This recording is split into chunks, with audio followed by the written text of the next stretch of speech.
Bueno, la vibración, fíjense como otro componente, sabemos que se hace obviamente como una compresión, sobre todo la pared torácica, generalmente en el proceso de la expiración, para ayudar justamente a vehiculizar esa secreción, ¿sí? Y obviamente que en el caso de la vibración siempre tenemos en cuenta la dirección de los patrones respiratorios, tanto inspiratorio y expiratorio, siguiendo la dirección que tienen obviamente las costillas, es decir, que se dirigen lateralmente, ¿sí?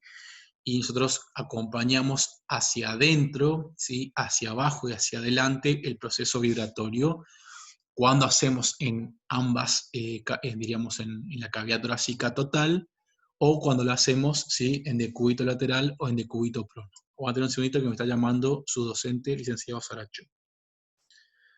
Alfredito.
Dice el licenciado Saracho que hoy no van a tener clase con él, así que hacen su examen y automáticamente están libres de culpa y cargo, ¿sí? Así que no van a tener con él. Y todas las clases que quedan, obviamente se las grabará y se las subirá a la plataforma para que ustedes la tengan presente para poder rendir el examen final, ya sea en este primer llamado o en el segundo llamado. Bueno, dicho todo Profe, esto, sí, ¿a las 15 va a ser entonces el examen? de elaborar sí. Perfecto. Bueno, aquí un segundito. Hoy la clase está cortadísima. Van a que tengo que tomar mi antibiótico. Un segundito. Por favor. Muy bien. Muy bien, muy bien, muy bien. Entonces, vibración. Y vamos a la percusión. Obviamente que tenemos que tener las manos ahuecadas, ¿sí? Aplicar obviamente el segmento pulmonar, en el cual nosotros consideramos mediante la auscultación, en el cual hay mayor proporción de secreciones, ¿sí?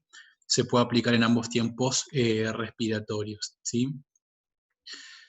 Obviamente que en los pacientes que están con, digamos, una inflamación o broncoconstricción, la aplicación de la percusión suele estar contraindicada, ya que a veces produce mayor broncoconstricción, ¿sí? Así que eso es un factor a tener en cuenta con respecto a la percusión, ¿sí? Insisto, la percusión por ahí ha demostrado mayor impacto, ¿sí? En la parte pediátrica que en la parte adulta, ¿sí? Eso también es otro tema que necesito que ustedes lo tengan presente siempre, ¿sí? Porque el pediátrico, ¿sí? No, no puede manejar voluntariamente flujos, a diferencia de lo que pasa en los pacientes adultos, en el cual, digamos, puede manejar flujo. Por ahí la percusión y la vibración son óptimas quizás en aquellos pacientes que están, diríamos, en modalidad ventilatoria, asistida, y de esa manera obviamente nosotros colaboramos para la eliminación de secreciones. Pero, ¿sí? Insisto, en los pacientes que puedan manejar flujo, o sea, en los pacientes ambulatorios que puedan manejar flujo, claramente estas modalidades no son tan necesarias como si en los pacientes o ventilados o en los pacientes pediátricos. Bueno, obviamente que con respecto a la técnica de expectoración existe una cantidad, ¿sí? De alguna forma de técnicas en el cual nosotros ayudamos al paciente en lo que sería la estimulación de la tos. En el cual, fíjense que la tos, ¿sí? Básicamente se puede estimular con la presión, ¿sí? A nivel traqueal, y eso, por ahí también la estimulación traqueal externa, es esto que ustedes ven acá en la figura, es algo que se utiliza mucho en la parte de pediatría para estimular la tos de los chicos, ¿sí? También lo podemos hacer en el paciente adulto, lo que pasa es que en el paciente adulto uno puede solicitar, ¿sí? La tos. Y obviamente que esa tos, de alguna manera, puede estar acompañada, mejor dicho, debe estar acompañada de vibración y también de drenaje postural, es decir, de diferentes tipos de posturas que puedan favorecer la vehiculización de secreciones. Eso hay que tenerlo en cuenta siempre, ¿sí? Hay que tener en cuenta los pacientes que pueden ser, diríamos, colaboradores desde el punto de vista, ¿cómo se dice?, de la asistencia de la tos, y los pacientes que obviamente no lo pueden ser. En el caso de que un paciente no pueda hacer, ustedes saben que pueden hacer una estimulación traqueal externa. En el caso de las personas que tengan una cánula traqueostomía o cricotomía o tubón traqueal, nosotros obviamente llegamos con la sonda a la carina traqueal, automáticamente se produce la tos, ¿sí? Eso en el caso de los pacientes ventilados. Pero nosotros sabemos que la asistencia a la tos tenemos que solicitar a los pacientes que lo puedan realizar, ¿sí? Es decir, que acompañar el proceso expiratorio, ¿sí? Con vibración, en determinados tipos de posturas. Es decir, yo puedo poner al paciente en decúbito lateral, en decúbito prono, ¿sí? En decúbito supino, sentado, o en 45 grados con la cabeza hacia abajo o hacia arriba, de acuerdo al lóbulo más comprometido, ¿sí? Y pedir al paciente que genere obviamente tos. Nosotros acompañamos el movimiento expiratorio de la tos con vibración. Eso es algo que se hace complementariamente para que tenga eficacia la higiene bronquial. Muy bien, entonces, primer punto, ¿sí? Siempre tenemos que saber para qué hacemos lo que hacemos, ¿sí? O sea, todos estos elementos constituyen lo que se denomina la higiene bronquial, ¿sí? O sea, yo digo, bueno, ¿para qué se hace drenaje? ¿Para qué se hace percusión? ¿Para qué se hace vibración? ¿Para qué el tema de la tos asistida? Bueno, justamente, ¿sí? Para vehiculizar secreción. Muy bien. Con respecto a lo que tiene que ver la reeducación respiratoria, y la reeducación respiratoria, que es otro de los componentes de la fisioterapia respiratoria, hace referencia a diferentes tipos de ejercicios respiratorios, ¿sí? A partir del cual se incrementa la movilidad a nivel torácico, sobre todo en aquellas personas que van a tener alterada la compliance torácica, con finalidad obviamente de generar mayores volúmenes, ¿sí? Y hay diferentes tipos de ejercicio respiratorio, ¿sí? Patrones diafragmáticos, labios fruncidos, ¿sí? O lo que sería el control respiratorio, entre otros. El objetivo de la reeducación respiratoria, y acá me quiero quedar, fíjense, mejorar, ¿sí? O mejor dicho, desensibilizar la disnea, que sería mejor, porque mejorar la disnea sería, bueno, si estaba disneico, que sea más disneico, pero de una manera más adecuada, pero no es, diríamos, desensibilizar la disnea. Esto va a favorecer el intercambio gaseoso, ¿sí? Adecuar lo que sería la musculatura respiratoria, que se encuentra obviamente en un desbalance, ¿cómo se dice?, en un desbalance de cargas, es decir, en un desbalance ventilatorio. La erogación respiratoria favorece la tolerancia al ejercicio y obviamente esto va a mejorar la calidad de vida. Bueno, Fíjense que la idea de la reeducación respiratoria, ¿sí? La idea de la reeducación respiratoria es favorecer la flexibilidad de la caja torácica porque nosotros tenemos una caja torácica rígida, ¿sí? Los músculos respiratorios claramente no pueden funcionar adecuadamente, y eso se va a traducir, diríamos, en una alteración en la compliance pulmonar. Entonces, si yo mejoro, ¿sí? De alguna forma la movilidad caja torácica, el resto, ¿sí? Se ve beneficiado. Entonces, el objetivo de la reeducación respiratoria, insisto, es de alguna forma mejorar, ¿sí? El patrón ventilatorio de un paciente, ¿sí? Nosotros sabemos que, diríamos, para, cuando hablamos de lo que sería la ventilación, ustedes recordarán fisiología, la ventilación estaba compuesta, ¿sí? Por la frecuencia respiratoria y por el volumen corriente, ¿sí? Entonces, claramente en un paciente que tenga alterado, ¿sí? La caja torácica, va a repercutir sobre su volumen, sobre su ventilación, y va a generar, obviamente, ¿cómo se dice? Modificaciones en el patrón ventilatorio, generando incremento, ¿sí? De la frecuencia cardíaca a expensas de una disminución del volumen corriente, ¿sí?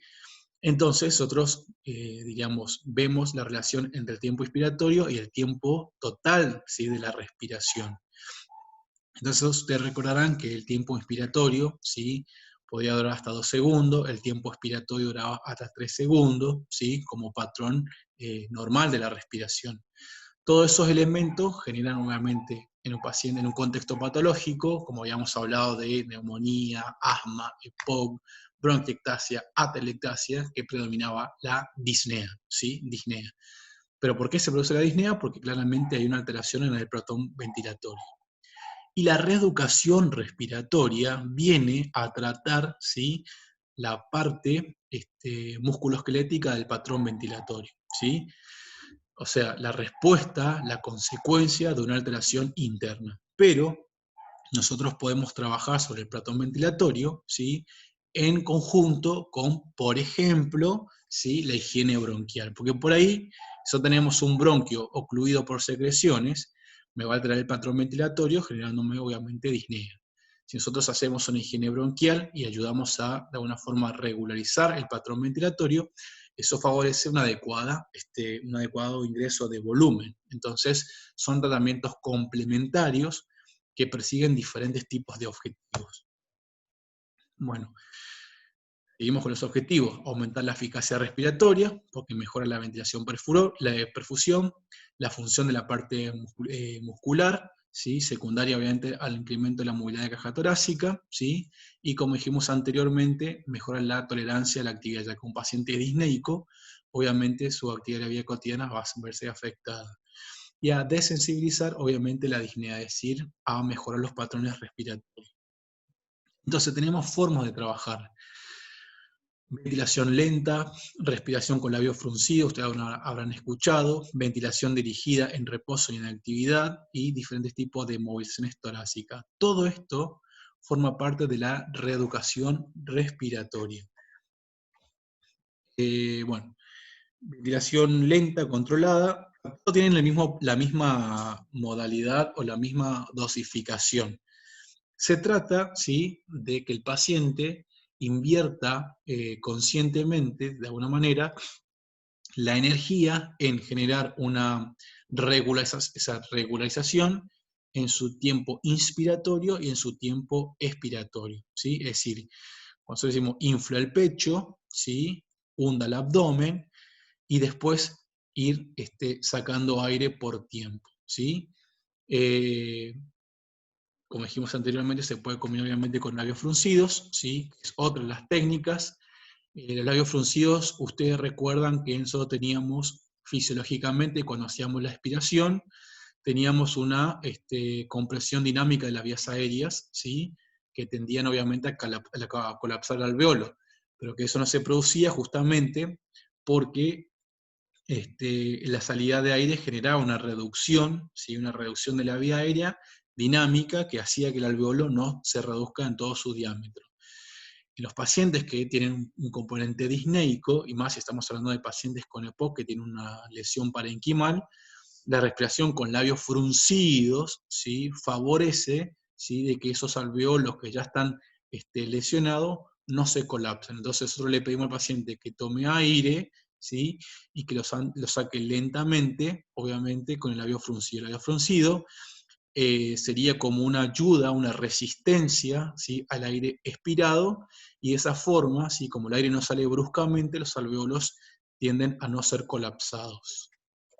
¿Sí? Muy bien. Bueno, la ventilación dirigida en reposo y en actividad es la misma que habíamos hablado acá, la ventilación controlada, nada más que acá lo hacemos, ¿sí? Digamos, antes de una actividad y después de una actividad, como he dicho, antes de una actividad y durante una actividad.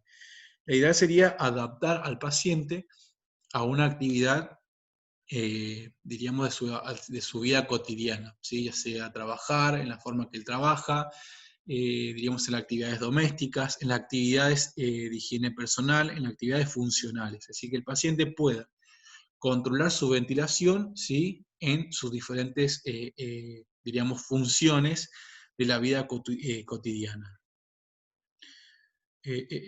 Movilizaciones torácicas, ¿sí?, que se hace, obviamente, que son más, por así decirlo, maniobras. Generalmente cuando habla de movilizaciones torácicas, se utiliza como pequeños estiramientos, si se quiere, ¿sí?, vamos a llamarlo así, estiramiento de la musculatura intercostal, ¿sí?, palpación de la región diafragmática, como otra de las modalidades para generar amplitud de la caja torácica. Voy un poquito para atrás, Entonces, hasta acá, si yo le hiciera la pregunta de ¿es lo mismo higiene bronquial que reeducación respiratoria? ¿Ustedes qué me dirían?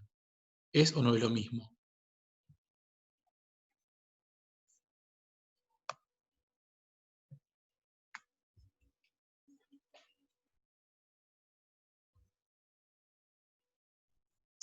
No.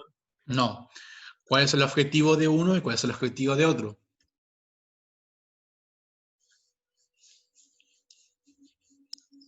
Y los de la reeducación respiratoria, lo que se están viendo en pantalla. Y los de la higiene bronquial es justamente la limpieza de inmovilización de secreciones del árbol bronquial. Entonces, nosotros vamos a decir que la reeducación respiratoria es exclusivamente para la disnea. Y cuando vimos en patología, vimos que muchas enfermedades respiratorias se manifiestan justamente con disnea, ¿sí? Claramente con disnea. Entonces, ¿sí?, sabemos que el paciente disneico, ¿sí?, automáticamente nosotros le podemos aplicar la reeducación respiratoria, ¿sí? Ahora bien, si tenemos un paciente disneico, hacemos la semiología, vemos si la disnea, o sea, cuál es la causa de la disnea, si es por secreciones, si es por inflamación, si es por atrapamiento aéreo, vemos cuál es la causa que lleva a la disnea, y en función de la causa podemos optar, ¿sí?, si la causa es obviamente presencia de secreciones, bueno, hacemos la higiene bronquial. Si la causa, obviamente, que es un atrapamiento aéreo es inflamación, sabemos que tenemos que combinar la parte farmacológica, ¿sí?, con la parte de reeducación respiratoria. Es decir, que hacer reeducación respiratoria también tiene un objetivo.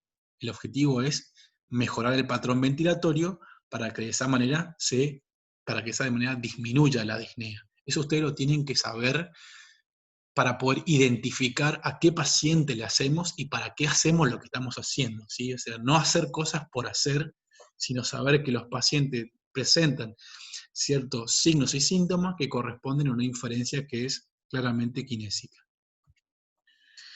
Y por último, ¿sí?, viene lo que sería el entrenamiento, ¿sí?, de la musculatura, ¿sí?, que hace referencia a la aplicación de una carga, ¿sí?, para de alguna forma mejorar la calidad, ¿sí?, de la musculatura. En ese entrenamiento de la musculatura nosotros podemos generar fuerza, ¿sí?, y resistencia. Ustedes saben que siempre hay dos escuelas, gente que dice que mediante la resistencia se adquiere fuerza, y escuelas que dicen que primero se trabaja la fuerza para después adquirir resistencia. ¿sí? Entonces, en estos dos componentes, ¿sí? Nosotros trabajamos. En realidad, el paciente siempre tiene fuerza, lo que no tiene un paciente respiratorio es resistencia. Ese es el punto que hay que tener en cuenta.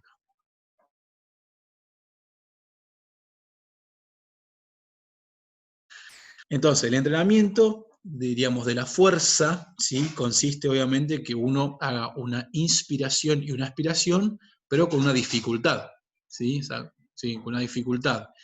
Es decir, que haya un obstáculo, ¿sí? Que me genere fuerza en los músculos inspiratorios y fuerza en los músculos expiratorios, ¿sí? Por eso habla de una vía obstruida.